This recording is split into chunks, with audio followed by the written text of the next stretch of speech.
whole like why is because I want women to be empowered. I want them to feel so safe. I want them to say their no's, say their yeses, say what they need to say, and I think that our menstrual cycle is a huge like barometer to if we're on track or not.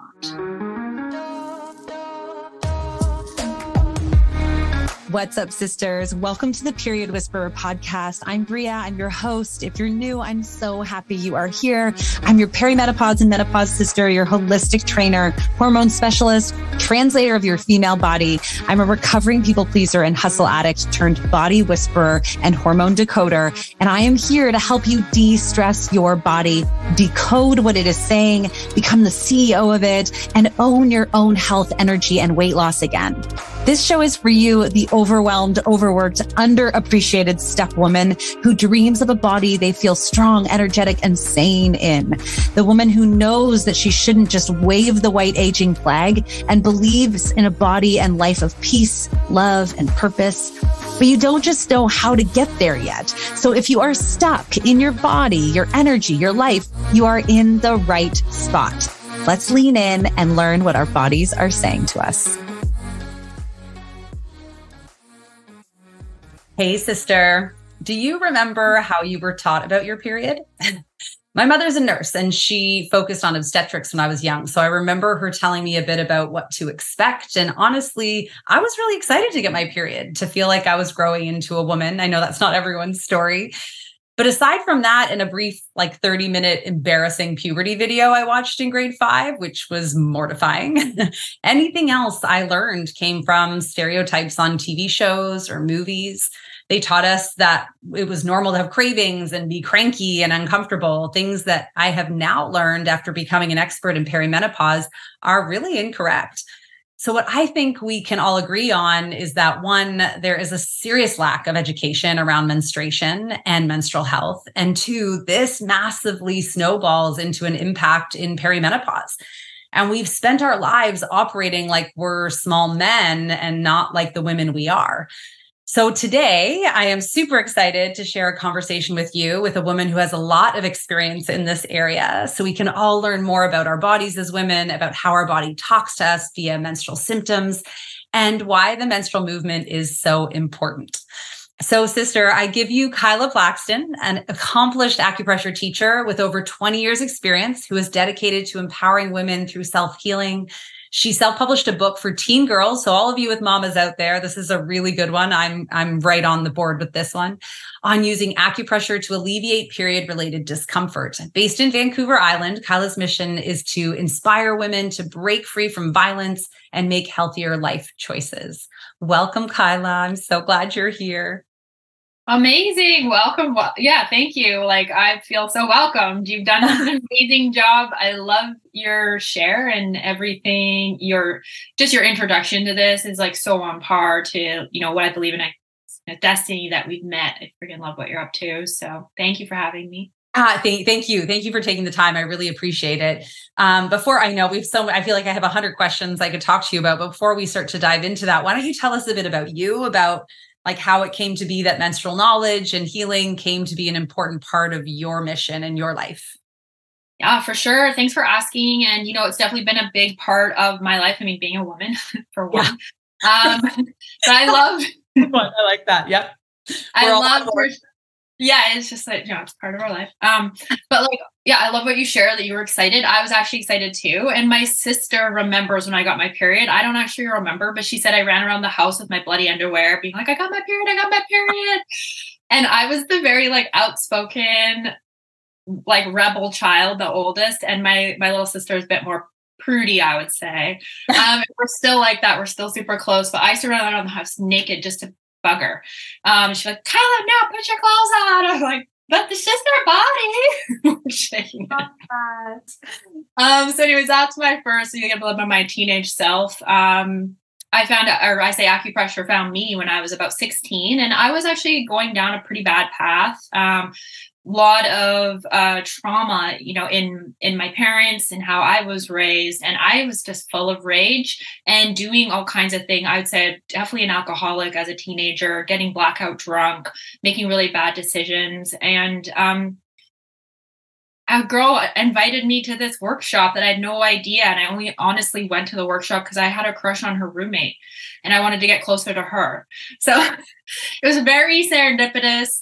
I did this 5-day workshop learning acupressure on myself, and it changed my life. I went from like hating my mother, like riddled with hate, to having compassion for my mom for the first time since I can remember, and going from I can't believe how bad of a mom you are to I can't believe you kept me.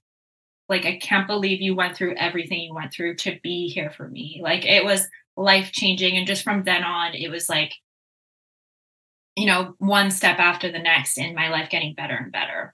So I was really successful in my acupressure practice, very passionate about it, passionate changing lives. I won some awards, and I've had a very successful practice at a young age. I was in my early 20s, like 21, 22.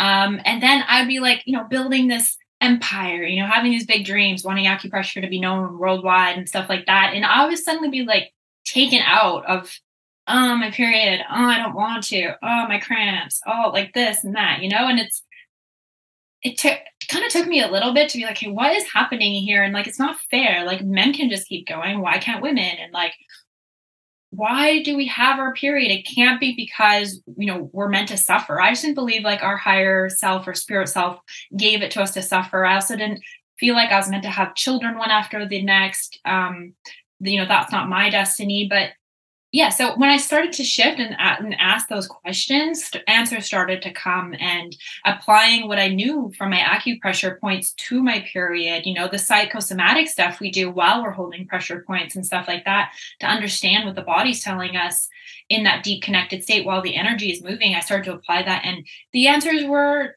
freaking amazing. They started to change my life. They started to really guide me on a new path, you know, when I was 20, 22, 23. And I'd say the rest is history. And I had my daughter when I was 24, and that's when I wrote my book. I wrote it for her. And when she was 10, she got her period. She's 14 now.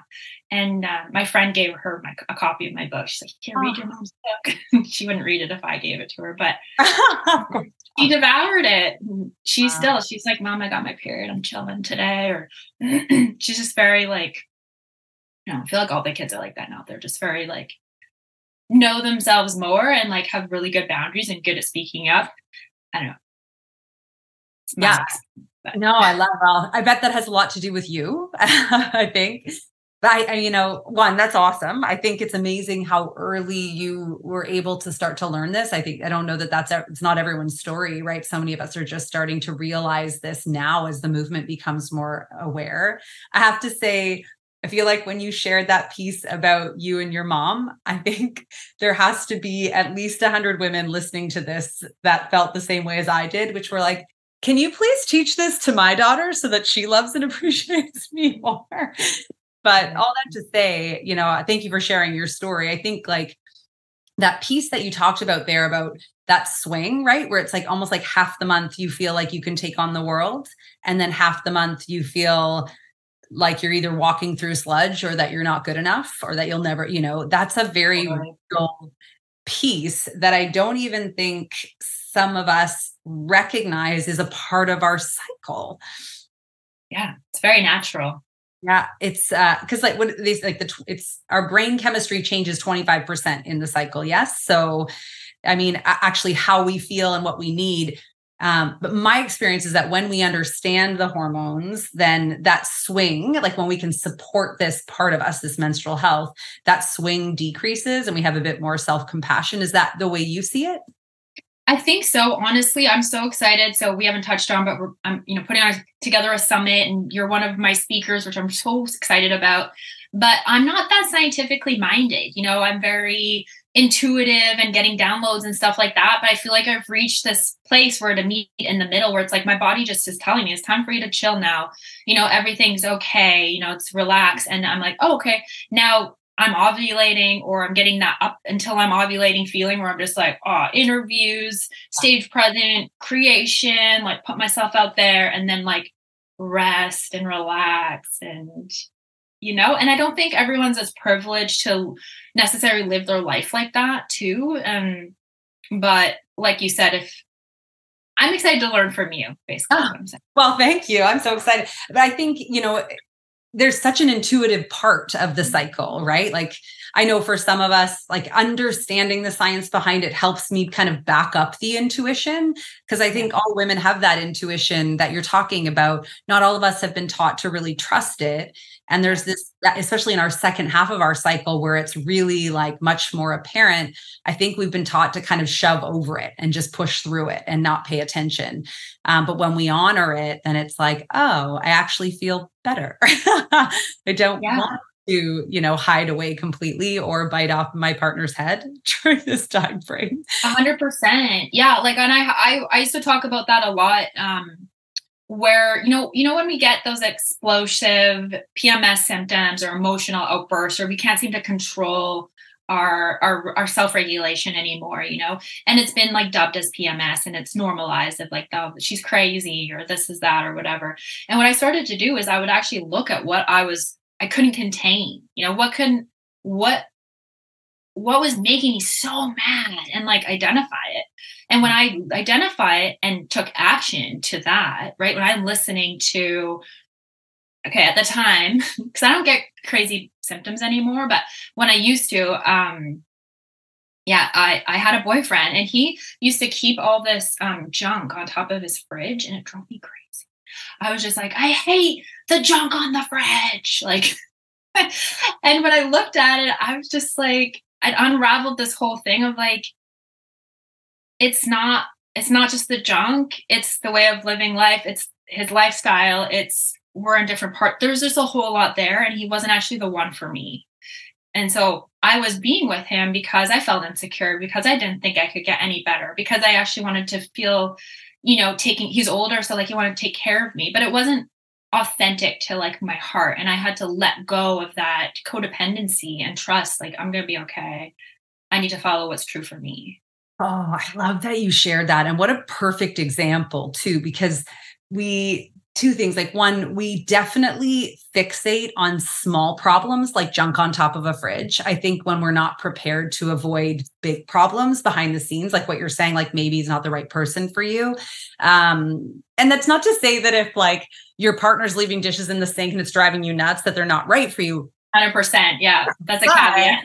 It's a good reminder, because I think, the science behind it, to bring that, like in our luteal phase and our menstrual phase, when we are typically more I call it sensitive, when we're more aware of the things that are bothering us, that's really what it is. Like, we don't have the rose colored glasses of estrogen so dominating there. So we can't sweep things under the rug. So the things that are bothering us do bother us. But when it's like a little thing, you really do need to kind of peel that back, like you were saying, and ask yourself those questions. It's like, why is this bugging me so much? Like, do I just need a timeout because I'm overworked, or is there a bigger issue here? Yeah. So I love that you shared that. I know that menstrual health, and menstrual understanding and menstrual education is like, obviously, I know why I think it's such an important conversation, but is it like for you, is it because of the people you've worked with, because of these experiences you've had, that you think it's so important, or are there other reasons? Like, why is it that it's so important to you? Yeah, it's like so important to me. One thing, so my mom was a victim of sexual abuse. It was actually incestual sexual abuse from her father growing up. And she left home when she was 15, and she got pregnant with me when she was 17. And when she gave birth to me, it was the first time she actually knew what her dad did was wrong. Before that, it was very confusing. And so she took him to court for the first 10 years of my life. And there was this fight. And I always have front row tickets to, what trauma does and what abuse does to a family. I watched it. Both my parents were sexually abused, and have dealt with their own demons, because of it. And as a child, I didn't get what I needed. And that's why I was so mad. But to bring that full circle, like, I'm really close with my parents now. I'm not the black sheep. I'm the white sheep. I'm the leader in my family because I do this work. I'm the oldest of 4 girls. And my whole why is because I want women to be empowered. I want them to be so safe. I want them to say their no's, say their yeses, say what they need to say, and I think that our menstrual cycle is a huge barometer to if we're on track or not. Yes, I love that. It's almost like you are creating a pathway for women to like one, give them permission to understand themselves. And then you also give them like a path on how to begin to do that. So the work you're doing is so important, Kyla. Thank you. Yeah, likewise. So, so let's talk more about some of these symptoms. I think we've talked a little bit about just how like our emotional shift and the things that irritate us. In your practice or in your experience, what do you think are some of the most misunderstood symptoms of menstruation? Honestly, for me, it's like the lower grade ones because they're so accepted. They're just so normalized that it's almost not enough for women to actually do something about, but there's a lot of gold in there. Mm-hmm. I think those telltale signs, I mean, even just doing this summit, I was almost like leaning into keeping my day job. I have acupressure clients, but like I've been doing it for over 20 years and like I wasn't quite sure what I wanted to do. And I took this job as a liquor rep, honestly. And I actually don't even drink alcohol. And I was like, okay, I'm going to do this job. It's just like it pays good. It's pretty chill. And but my period started getting worse. I started to bleed more, get cramps, be taken out. And I was like, okay. Listening, and just I have to do this work because that's part of my purpose and it makes my period regulated. So yeah, I think sometimes like headache and migraines that are menstrual related, nausea that's menstrual related, like some women, it blows my mind, that they every month are dealing with nauseating even to vomiting, on a monthly basis because they're so out of whack. Yeah. And I have a good friend and she had some serious trauma. She's an amazing woman. She had a hysterectomy and she freaking loves it. She's done, but I'm like, I wonder, I'm not saying she still can't do the work she can, but I wonder what her cycle would have been telling her if. Anyways, I digress. I just think that symptoms can get so loud that it can be hard for a woman to go to that next step. So I think it's just so important that we do deal with the symptoms as a face value of like, here's some natural remedies for your pain and how can we like chronically move that and shift it so that you have long-term, not non-pain. Yeah, relief for sure. I love that I mean, this is why I call it the period whisper. It's like you said, it's the small things. It's these are the whispers of our body. And I think this conversation, and I'm excited to talk about the Menstrual Movement Summit, because I think a big part of it that I'm excited about is that it is bringing awareness and normalization for us to recognize that this is a vital sign. And these are not to be ignored. They are indicators of other things. So when you have cravings or when you have headaches, it's not just, oh, it's my hormones. It's something's impacting your hormones that then obviously are causing that symptom to come to be. So it's, it's a very fascinating thing. And to your point earlier, when I think women are magic, I think obviously you do too. That's a part of where we connect.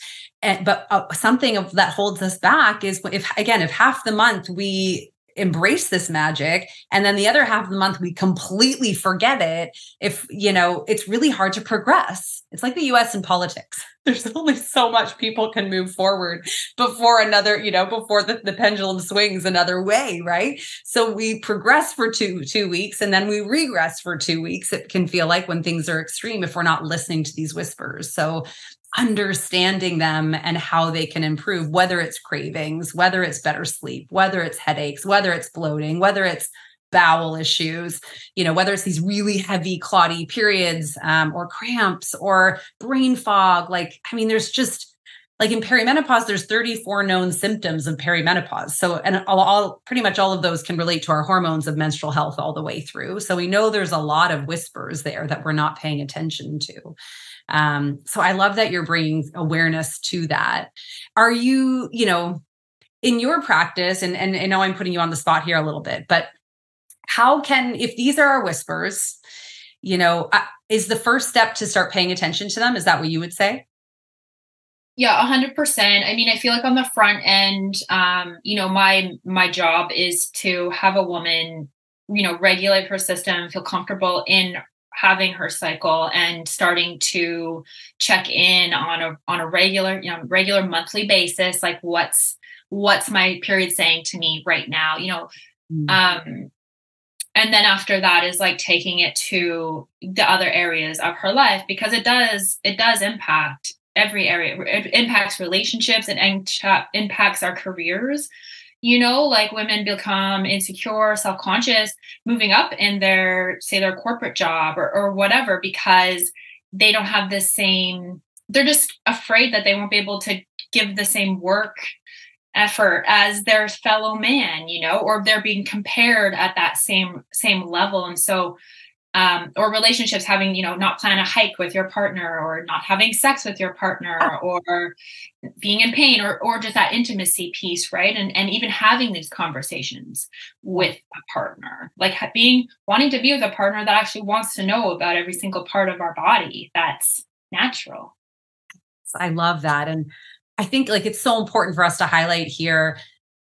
I believe the message, the memo that we've received most of our lives is like, this is your burden that you have to carry. When in fact, I think if we rewrite that story, when we understand it, it's actually a really incredible key to unlocking our energy, our optimization, and this magic, like our ability to, like, it's no coincidence that some of the most successful women on the planet reached their success or didn't even begin their path to this success until like the perimenopause, menopause years, when they no longer were kind of stuck in this lack of knowledge around it, right? Like we have this beautiful gift to help us feel very empowered as long as we understand it. So I hope that this conversation is reminding women that this isn't a burden of our cross that we have to wear. It's like there's an opportunity here for us to know our bodies better than anyone else does, and to really thrive as the world shifts more into this movement, which it is. 100%. And one thing I'm starting to share more about is I actually free bleed. So I don't use anything to catch my period, and my body tells me like when I'm going to bleed. I call it the letdown. Okay. So it's just like, it's almost like a little mini sensation in my ovary. Then I know I'm about to bleed. So on my first day, I'm the heaviest. So I go to the bathroom about once an hour, but I can wear whatever I want. It's not very messy. And that's so cool. I think that's so cool. I love free bleeding. I love that I don't need anything to catch my period, and it doesn't really affect my life. Like maybe a little bit, but like not really. And I feel really rewarded, every single month.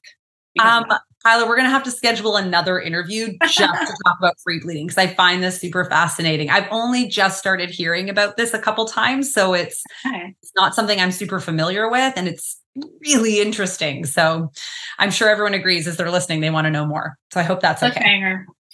Cliffhanger. I love it. That's awesome. Okay. I'd love to talk about the Menstrual Movement Summit, because I think what we've left people with here is just this understanding of how important it is, how possible it is to be further educated on this. And I think that the summit that you're putting together is a good answer around education and empowerment, and probably tips and tools of how to actually move forward. So yeah, I'll let you take the stage. Why don't you share a little bit about the Menstrual Movement Summit and what it is? All right. Yes. It's coming up quick here. It's on October the 14th, and it's a live virtual event. So you register, you get a Zoom link. It's from 7 a.m. till 7 p.m. There's 15 plus speakers, amazing expert speakers that are going to be sharing how to relieve menstrual symptoms, and also to unlock deep spiritual wisdom. So, some are more just about the symptoms, some are more about the sacredness, and some are, both. But I absolutely loved finding these amazing women to be part of this summit. It's going to be golden. I think, we don't say yes enough to ourselves as women and put ourselves first. And this is a very feminine container of women that's just going to nourish you so much. If you say yes and just show up, it's like you're going to be so taken care of and supported. Each speaker has a free gift for you to, partake and get more support, if you vibe with that speaker, if you want more from them. So it's a lot of generous, amazing, full women that are there to give. So, yeah, I'm so excited about it. I love it. It's like a whole day of learning more. And it sounds like a good combination of like science and woo is what you're saying. We're going to get like a good, which is women, right? Like the facts and also like that beautiful magic around it, that beautiful intuition. How much are tickets? It's free. It's free. It's a free event. Yes, it's a free event that she's putting on sisters so that we can learn more about our bodies, which I think is, as we were saying, is really the first step before we can choose a strategy or even try a tool. We really need to understand the landscape that we're working with here. So I love that. 15 speakers. That's amazing. And can people hop on and hop off? Yeah, they can hop on, hop off. It's 12 hours, so I'm sure not everybody's going to sit there. But there's a free replay afterwards, and there's other ways to tap in. So, yeah, I would just say come as much as you can and get the support that you need. Sign up to what you want to sign up through the emails, and there'll be a speaker page. You can get all your free stuff. Once you get up live, you'll start to get that kind of information. And it's a movement, right? Where this is a menstrual movement, and it's really about carrying this message and conversation into our future, putting a stake in the stand and be like, I'm part of this conversation, and I'm going to work on myself to have it work more in my life and start to make those little ripples, in each of our lives. Yes, I love that. And we'll put the registration link in the show notes so that everyone can go on. But I want to just remind like sisters listening to this episode that there's so much power when we refer things out. So when you register, like send the link to your friends, your sisters, your mothers, their daughters. Like this is something that can impact us, generationally. The more we all know, like send and look, I mean, I assume men are allowed on the call.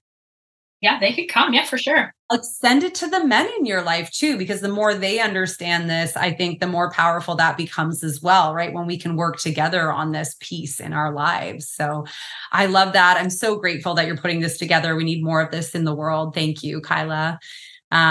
Before we wrap up, is there anything else that you would love to share? Anything that feels right? That's a download to you around connecting with women who are listening to this are really in that 35 to 55 age box for the most part in the perimenopause transition. Anything that's coming to you that you want to share? Any last notes? I would say, you're never too far gone. There's no symptom that can't be supported, in my opinion. I think in our opinion, and you're never too old or, too young to learn these tools to empower yourself, and even if someone's bleeding or not bleeding, or had a hysterectomy or whatever, it's there, the mechanics, the energetics are still there.